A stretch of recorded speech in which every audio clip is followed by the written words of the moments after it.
Oh, geez. Hey, Malberg, thanks for letting me know the audio was not on. I just wasted like 5 minutes of talking about things, and you couldn't hear me. Sorry about that. That was my fault. I don't know if I should repeat myself or not. Well, I know. That's weird. Having technical difficulties this morning. I apologize. Alright, well, I'll get back at it here. Just going to get going. So, as I was saying before, I found out that I wasn't being... the audio wasn't working. This is page 2 of issue 5. And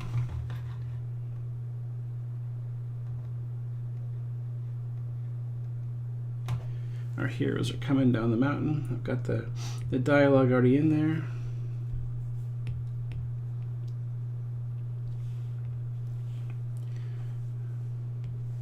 And I'm just going to start laying in the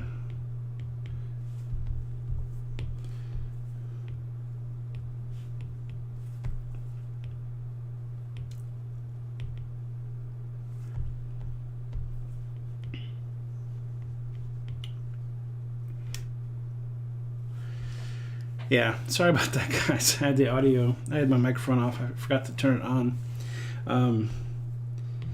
Maybe I'll take a little bit of a break once I get another iteration of the pencils down, and go back and sort of reiterate what I was saying before. But I don't want to waste your time anymore right now.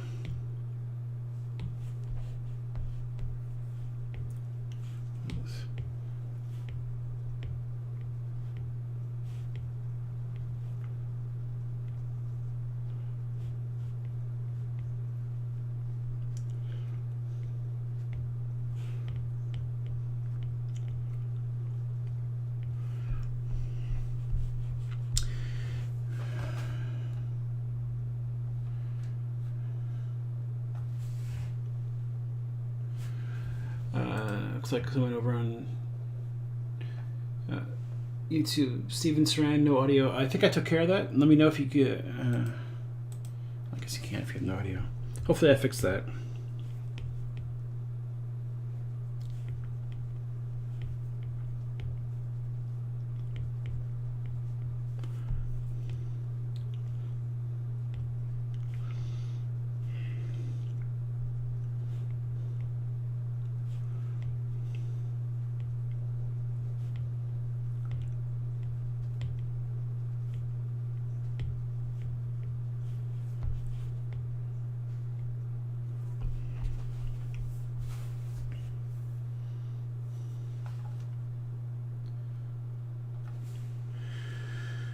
Just check the text again. So, what I was saying, without the sound on, issue 1 is coming out. Issue 1 of Patchwork Girl of Oz is coming out this Wednesday from Image Comics. It's been a long road getting here. Yeah, just check the dialogue, just to make sure that I'm getting the performances right. I'll be appearing at Source Comics and Games in Roseville, Minnesota. It's my comic shop.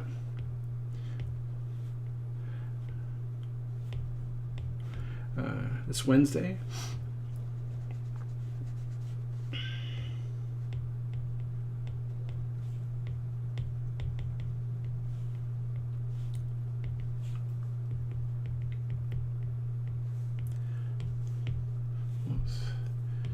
I'll also probably be well, not probably.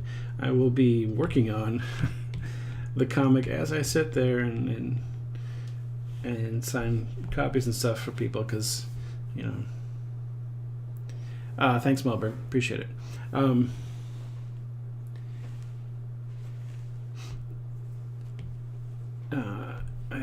deadlines never sleep. You know what I mean? Which iPad Pro to use? The current M4, 512 gigabyte storage.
Patchwork Girl is just happy to be alive. So she's actually have her eyes open here.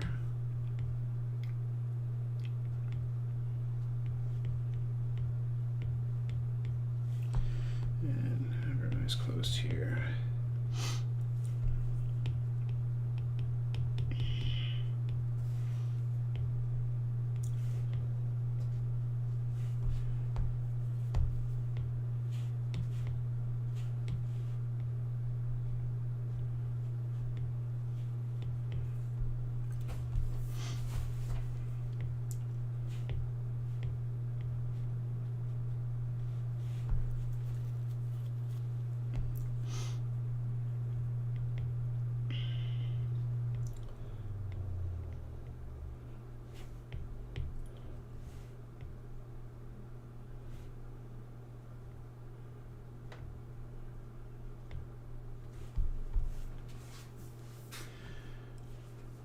I think I'm gonna flop this because there. Now that's better. Have her pointing the other way. And flip the head here.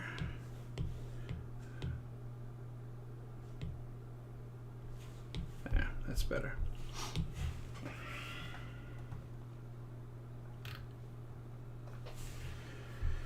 Alright, so the backgrounds for panel 1 and 4 are going to be the same. It's going to be the same. So I'm going to actually create a new layer here in a different color.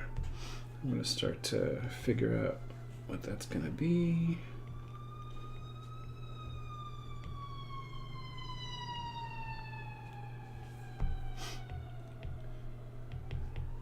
Sounds like they're coming for me.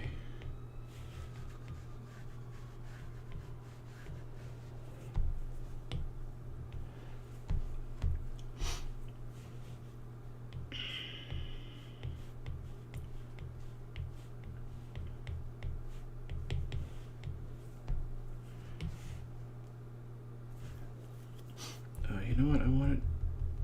I don't like that. I want it angling off.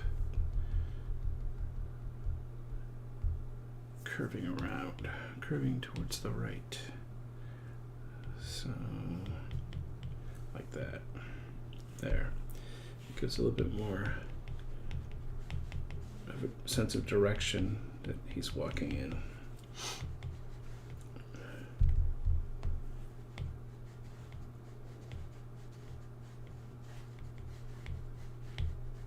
There, that's better. Gotham's Nerdy Knight says, loving your shirt today. Thanks. It's actually the shirt I wear every day. I've got literally like 20 of these shirts that I bought at Kohl's because I love the feel and design, and I like wearing a uniform. So I literally have 20 of these hanging in the closet. I need to restock actually because they're getting kind of worn out. So let's just do this for now. Let's get the path.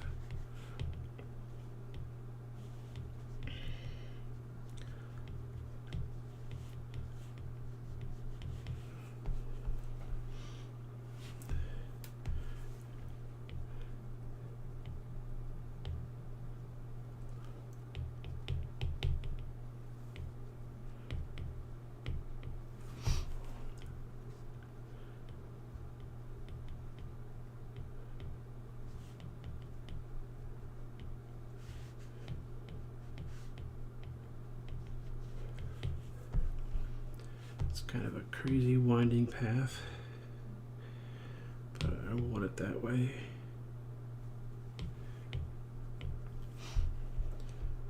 You can see this hasn't always worked, but I kind of like having the covers for the issues, if I can, make them feel like almost the first page of the issue. And here's the cover to issue 5. You can see they're making their way down the mountain, and it's an extreme incline. So, whoops, that's the wrong page.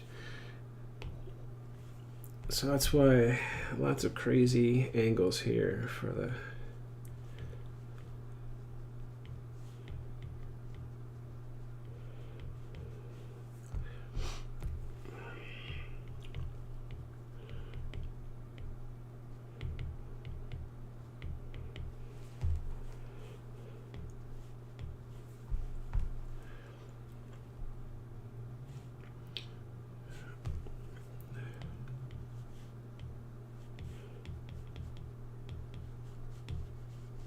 I'm still, these are still sort of, rough layouts, so I'm not really trying to be too detailed.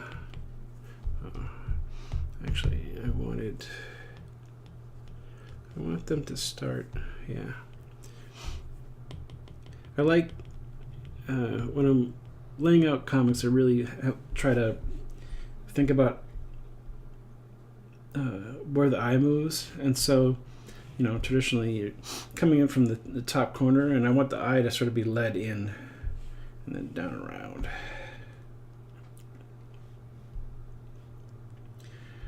Now this panel is going to be have the same background as this panel, so let me just finish up a couple of things here. I'm just trying to get a sense of certain things.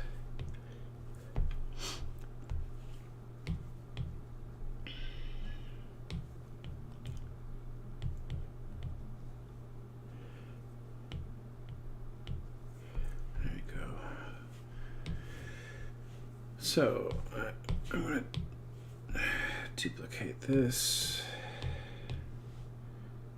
make sure that it works over here. There we go.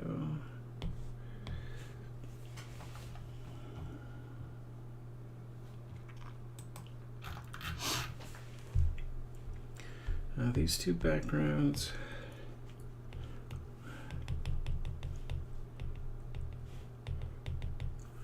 Like I said, are going to be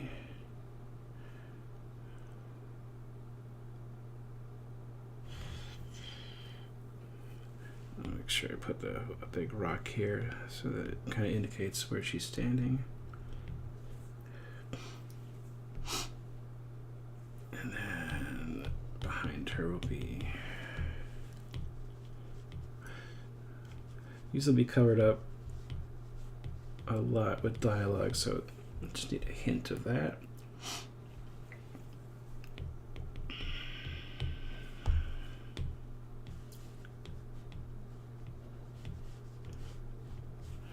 I know these are super rough, but that's the point at this point. I'm just trying to get, major sort of shapes in.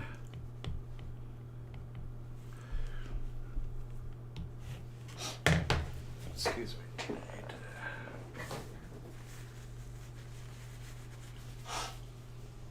Sorry about that. I had to blow my nose. Okay, let's take a look at where the text is going to lay in here. Looks like it's gonna work.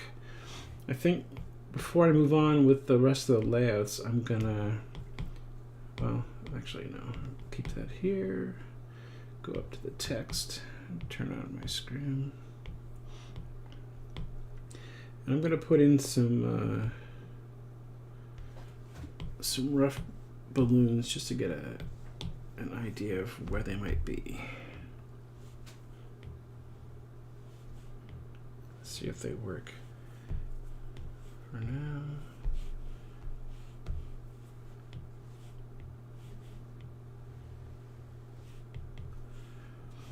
You do this enough, you get a sense of where the balloon will be, even when you're putting in the lettering like this. If you do it in advance like this, so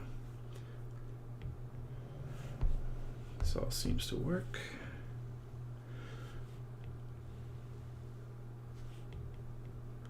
Lots of dialogue here, so I wanted to give the artwork at least something sort of big visually, and that's the steps going down.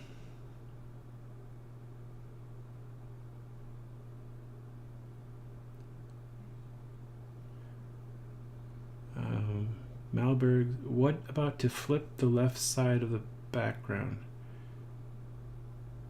I don't know what you mean by that, I'm sorry.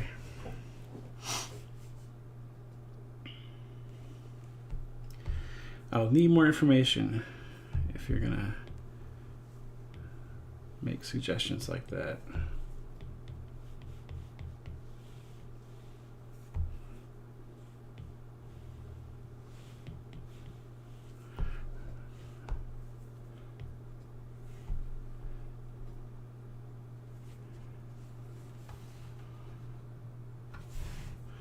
Alright, looks like it works. I can always adjust the background if I need to. I'm going to keep those, keep the background rough separate so I can work on it separate.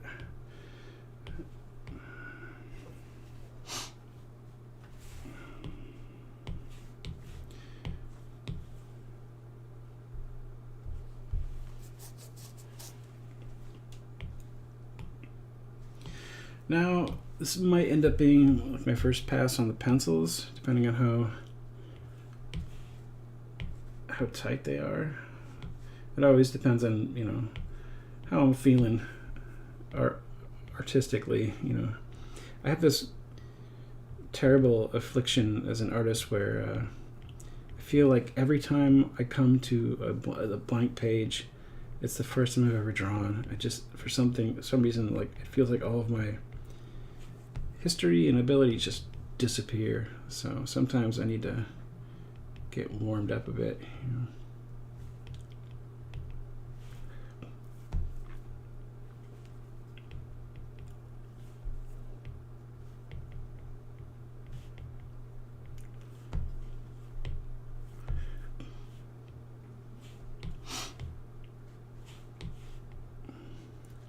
It usually goes away when I'm goes away a little bit when I'm really busy pumping out pages, the penciling part anyway.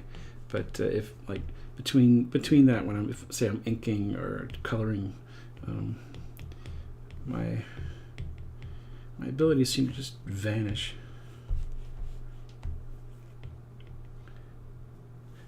I don't feel like that there were a lot there to start, so it can be frustrating.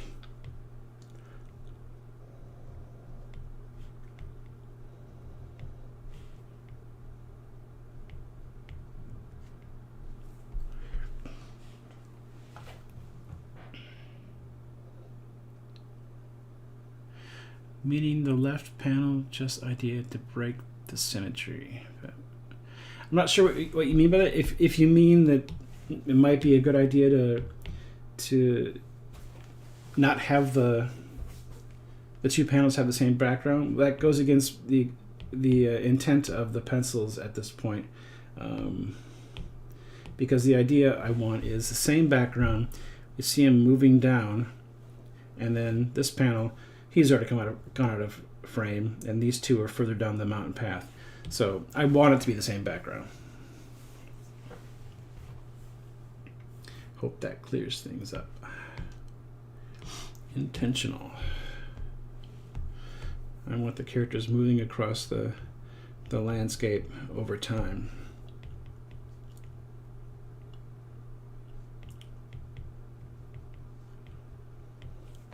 And the middle section just breaks that up a bit.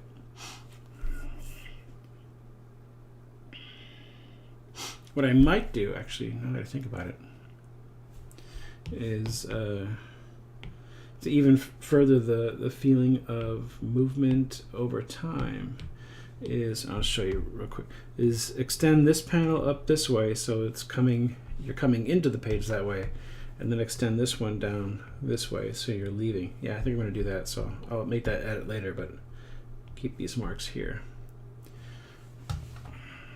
I like using you know, the panel borders or lack of them to make a point sometimes. Sometimes I like to have no panel border on a final panel on a page to feel like it's continuing or leaving it off, or in this case, you're coming in and you're going out, but it's always a vertical thing. I wouldn't do it where this pen extends to the left all the way and this to the right all the way, because I want to enhance that feeling of up and down. It's just a slight visual cue that the reader may never even notice, and might not even care about. But to me, it's like, well, that's part of making comics, is using that. I don't know what you call it, framing. In film and theater be the mise en scène kind of thing. The idea that the framing and composition can help the storytelling, if that makes sense.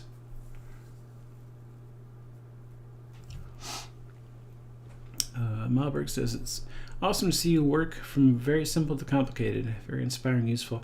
That's my entire attitude about artwork is ugly to pretty.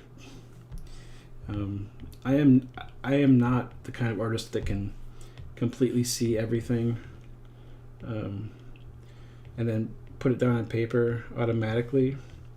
I wish I was. I really envy those artists who seem to just be able to put everything right there on the page right away, but that's just not me.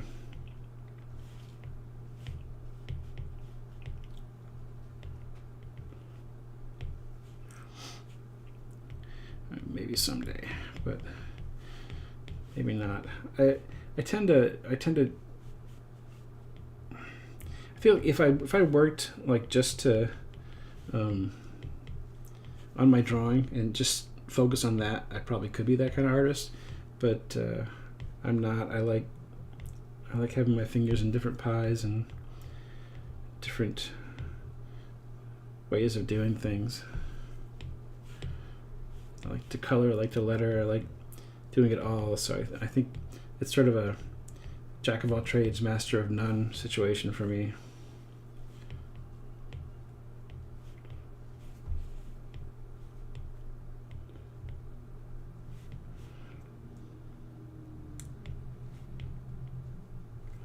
His legs are too long. I got the proportions not quite right for this guy. He's kind of walking in a mopey way. I like that though. That's kind of the point. Oops, turn off snapping.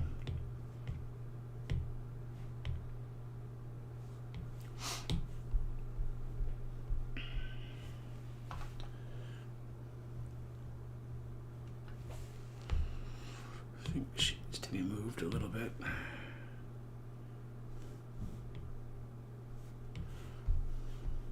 There we go.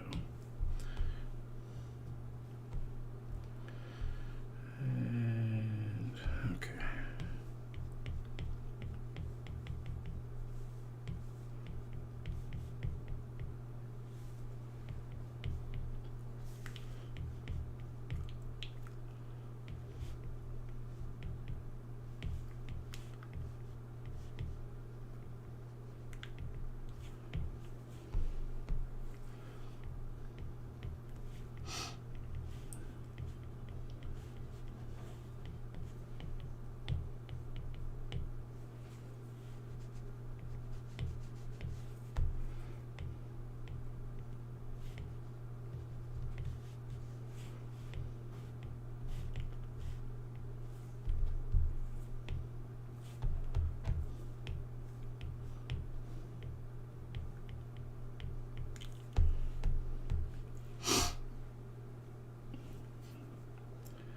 I'm not crazy about the I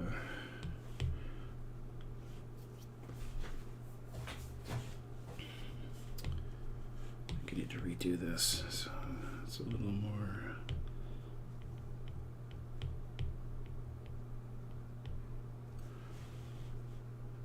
there,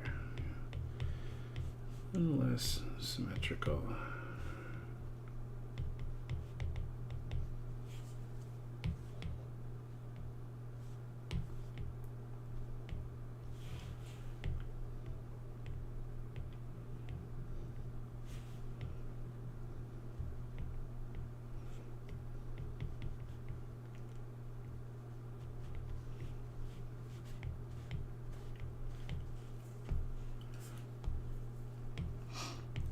Kind of talking about herself here, but I felt like the other pose was a little bit too handsy, so to speak. This is a kid's book, after all. I want her to be like, ah!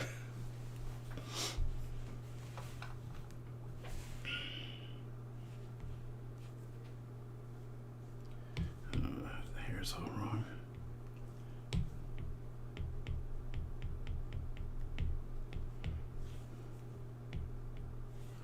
There we go.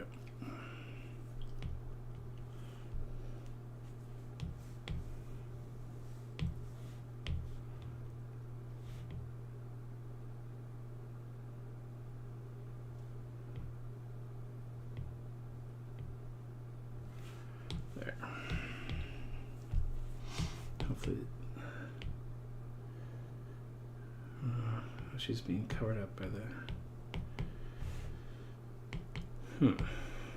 How to fix that? I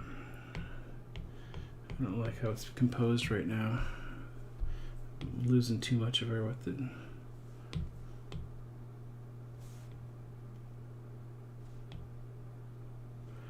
I guess I had it right the first time.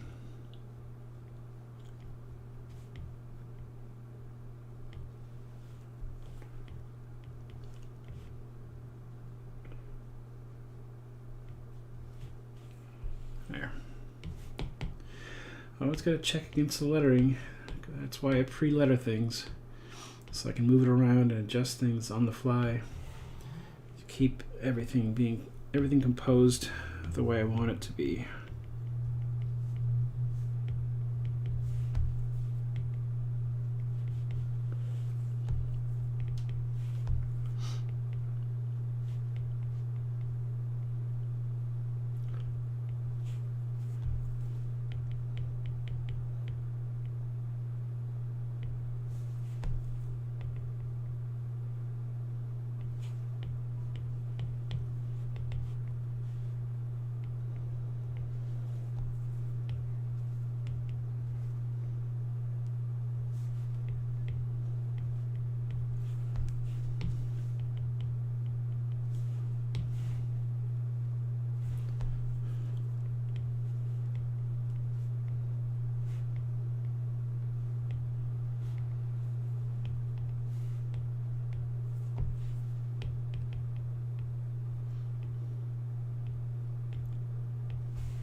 One of my favorite characters to draw in the series, I'm so glad I'm finally getting to a point where I can draw her, is the title character, Patchwork Girl. God, she's fun to draw, but she's also a nightmare to draw, because I draw her in and ink her, and then I put in the patches, and the patches are a nightmare. The patches are, I would imagine, one reason why she hasn't been tackled by a lot of artists, and never as a comic. What a nightmare! I looked to John O'Neill's original illustrations for the original novel to sort of look at what he did, and he kind of took the attitude that I took, where it's like nobody's going to notice that the patch pattern isn't all the same, except pretty much on the face. He kind of kept the same pattern, although the colorist who went in and added colors later didn't keep the colors consistent, so it was all over the place. I'm keeping the color consistent, but it's she's so much fun to draw because she likes to get in all these weird poses, and she has so much life. But she's also a nightmare to draw because of all those patches. And although I have flatters for my a flatter for my comic, my wife is my able flatter. She does a great job. And the person I'm working with as a colorist, starting on issue 3, Tracy Bailey, who was a colorist that I used on some Oddly pages, but she's joining me with issue 3. I told her I will never make her have to flat the Patchwork Girl. Same with my wife. I'm like, nope, I'll do it. That's my cross to bear.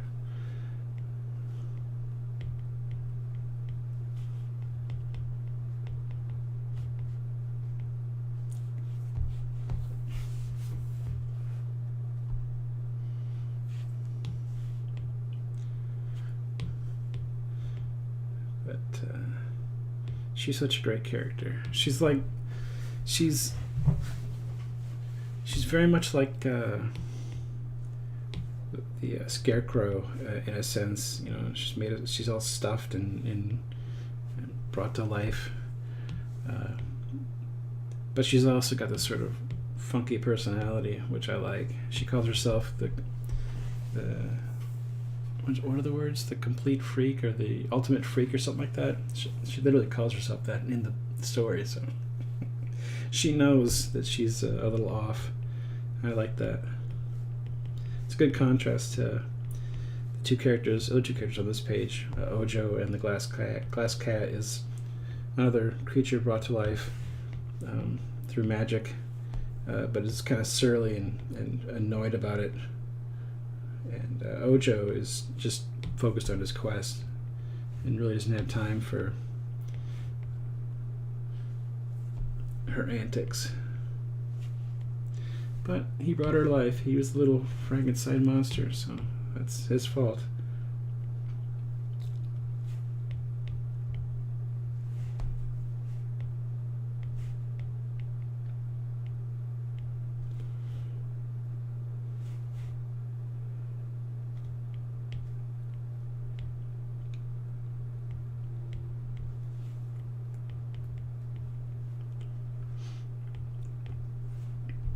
It's a good story. One of the reasons I wanted to adapt it is because it's unique in the Oz books, in that the characters are not like happy-go-lucky, friendly the whole time to each other. There's a little friction, and it's a lot of fun to draw that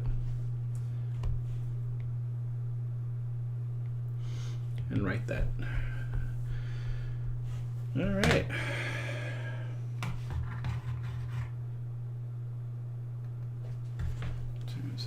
Time flies. Got some questions here. Hold on one second. May I ask you, are you always working on iPad, or you use some tablets like Wacom? No, I do everything on my iPad in Procreate, including lettering.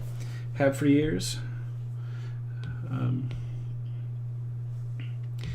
Used to use a Wacom tablet. I had a Wacom Cintiq that I used for years. I'm going to alter this a little bit. Give her a little bit more of a jaunty move. But once Procreate added the text feature, I've been doing all of my comic work in Procreate, including lettering. And as I'll show you guys the end here. I'm going to show you the first issue of Patchwork Girl of Oz. The lighting will be better, I promise. But people who say you need to use like Illustrator or vector programs for lettering, they are not either telling you the truth or in the know, because you don't need to do that. All right. I think I'm going to do one more pass on the characters here real quick. Turn that off. Right here. And we'll call this Pencils 1. And I'll just tighten up these pencils. That should take us to the end of the hour here. Malberg, I hope that answered your question with the iPad. If you have any more, please ask. I love talking about how I use switch here Procreate to make comics, because I feel like not enough people talk about it or understand that yes, you can use Procreate to make comics. I have for years.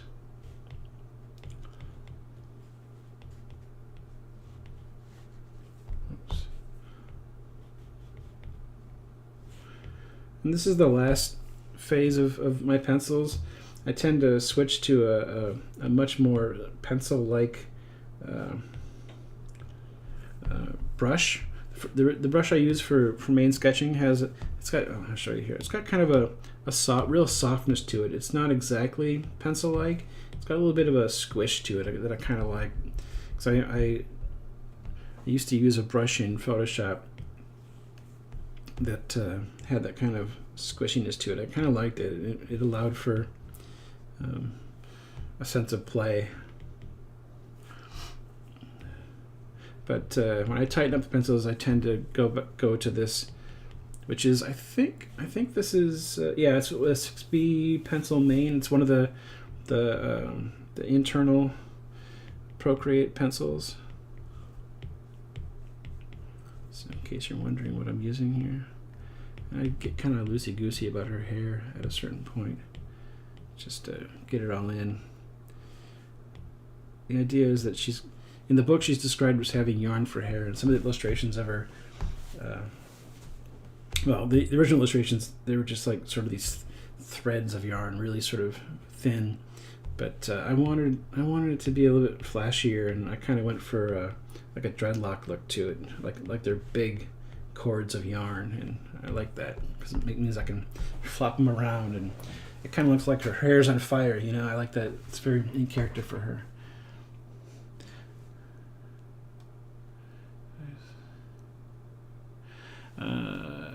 Malberg says, do you have any advice, or have you made tutorial for creating comics in Procreate? Considering to buy one to make the jump. And I don't know what this says. Kane, liberate my workspace. You can look back and through my videos on YouTube or Rumble, the saved videos. I did one last week that showed how I laid out and penciled my comics in Procreate. I did that after I saw somebody on Twitter complaining about comic scripts. Oh, that's too big. I'll change it later. And saying, finalize your comic scripts before you give them to the penciler. And I'm like, well, why? The comic isn't done till it's done. That's one reason why I letter my roughs and always allow for changes right up to the ending. The comic isn't done till it's done. Yeah, that juror too big. I can fix this real quick. Always very conscious of proportions, because I got three characters here who are very different heights, and I'm always sort of trying to make sure that I keep their proportions consistent, so that when I have them in a 3-shot, they look right.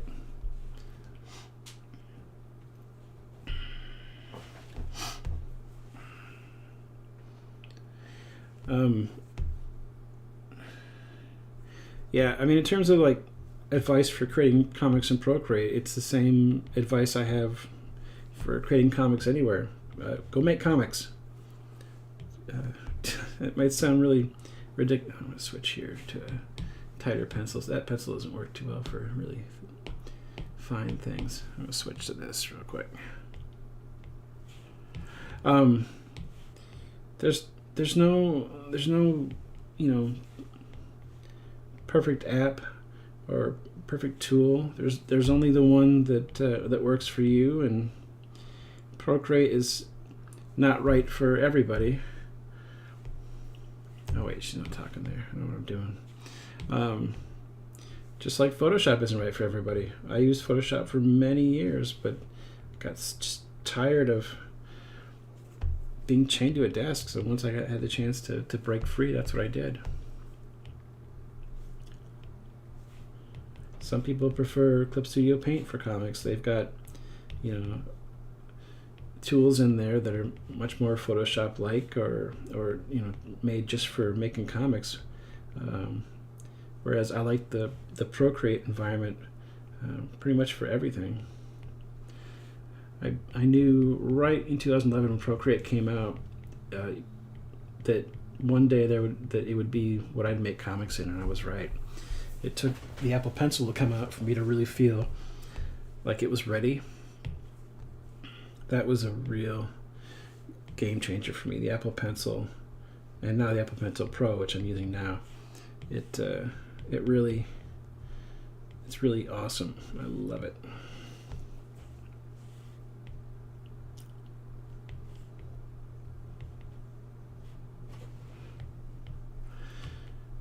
And now, I can sit on my couch and make comics. It's really nice.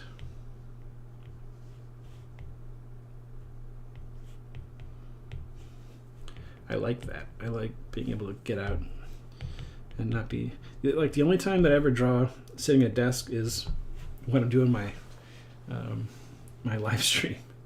So like right now, this is the only time that I will actually work at a desk today. I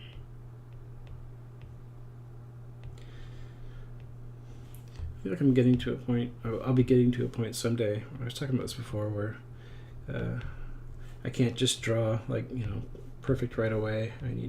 But the longer I draw these characters, the easier it's going to be to switch to that way soon. Just doing really quick roughs and jumping in with the inks over it, because once you draw, when it comes to comics, at a certain point, once you draw on characters enough, you start to just know their shapes, especially if you're cartooning. It gets to be second nature. I screwed that up. Second nature. I say that as I screw up. And he's got his bag here. I forgot. His little satchel.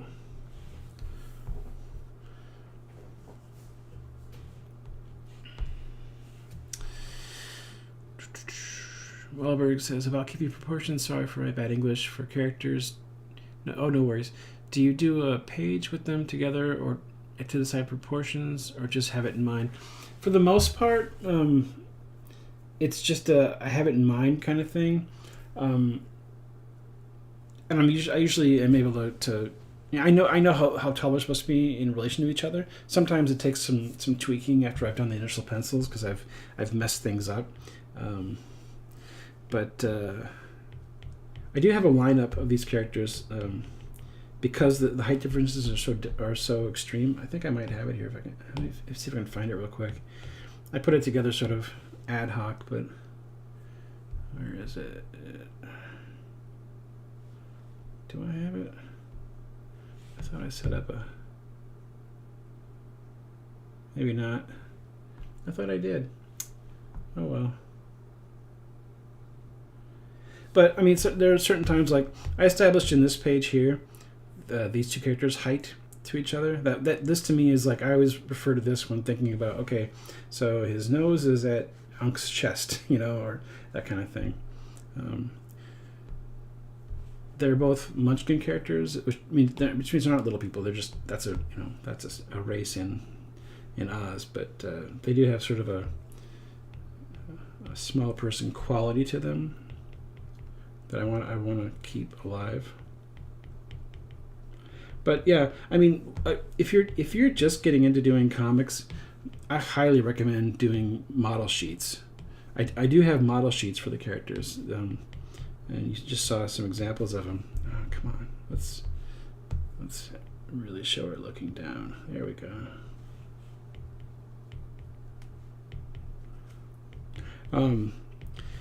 Establish model sheets and draw your characters from different angles.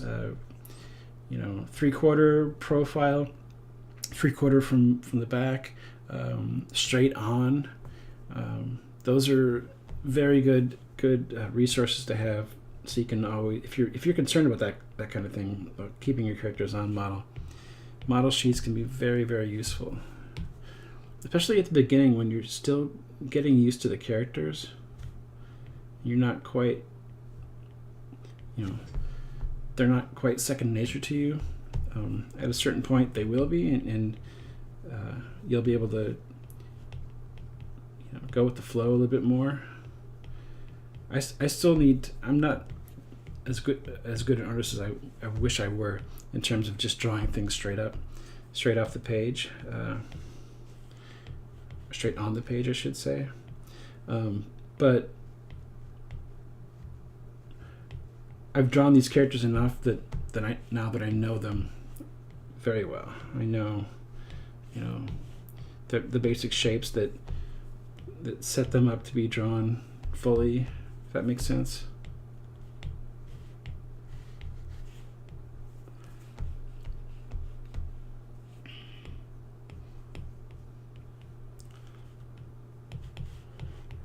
But model sheets are definitely useful. Definitely useful.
Like I said, I don't add her patches until, actually, I don't add her patches until everything is inked. The patches are actually the last thing I add. I go in and do the pencils for the patches underneath the final inks, and then I ink those because there's too much that can.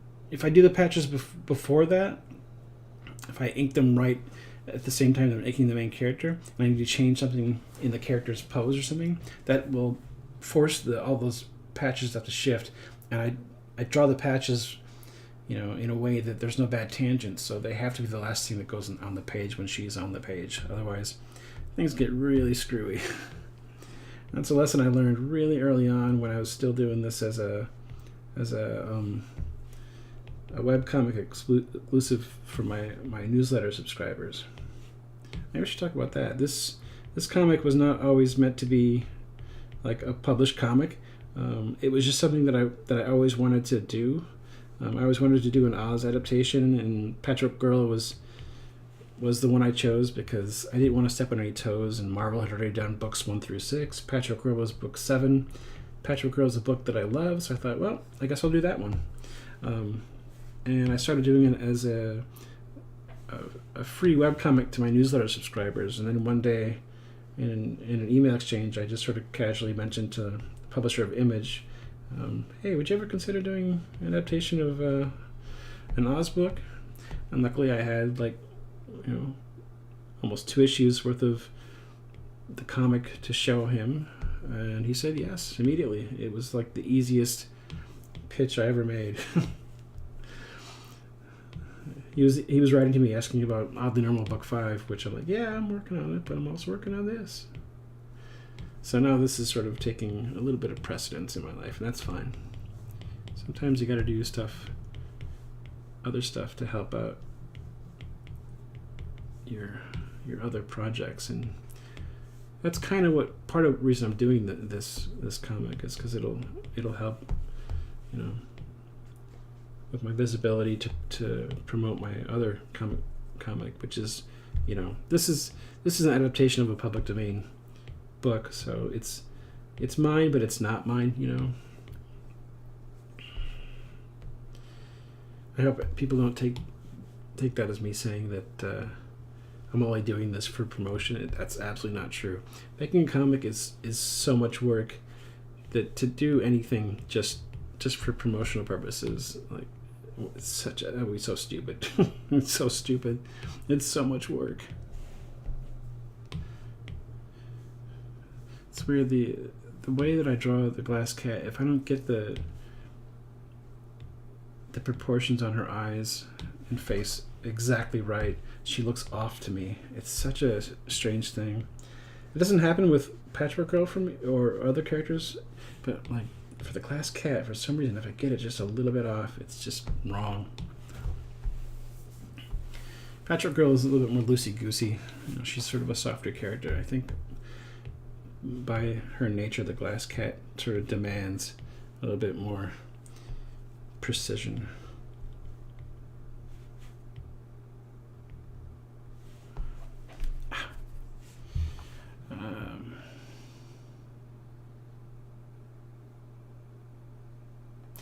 Great advice, thank you. Malberg says, great advice, thank you. First time watching and a professional do a page in real time, and it's really helping me understand the process. I used to jump on details too fast and make a mess. Yeah, if you jump in and just try to, look, unless you're just that kind of artist and you can do that kind of thing, which requires, years of drawing over and over and over to get to the point where you don't make mistakes.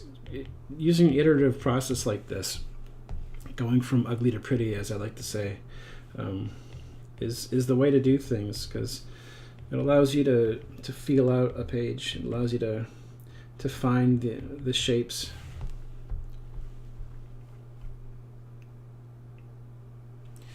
I don't like how close she is to the edge there. I'll fix that later though.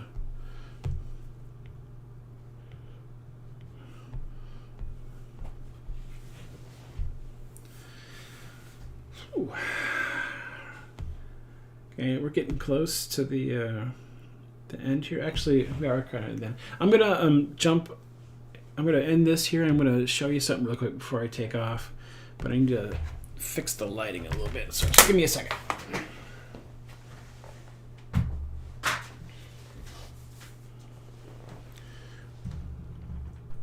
Whoa, that's too bright. Sorry about that. Oh, maybe not.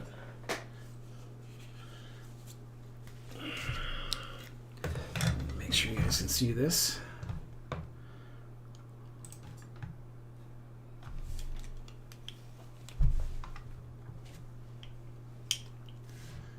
Make sure I can see it. There we go. All right, so this is issue 1 of the Patchwork Girl of Oz from Image Comics. It'll be hitting your comic shops on Wednesday. Can't see anything. I am so blind.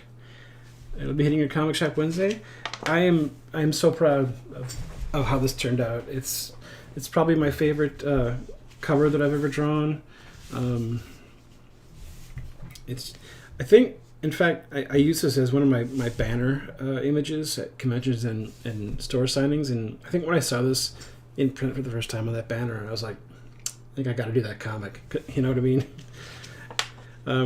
So this is issue 1. It's gonna be good. It looks really, really, really good. This is probably the best I've seen my artwork printed in a comic so far. The colors are exactly as I wanted them to be. Nothing printed too dark. It printed so well. I'm so happy with how it's turned out. Yeah, I'll show you. I showed you before. Here's the map of Oz. It turned out really well. I'm just really, really happy with how this all turned out.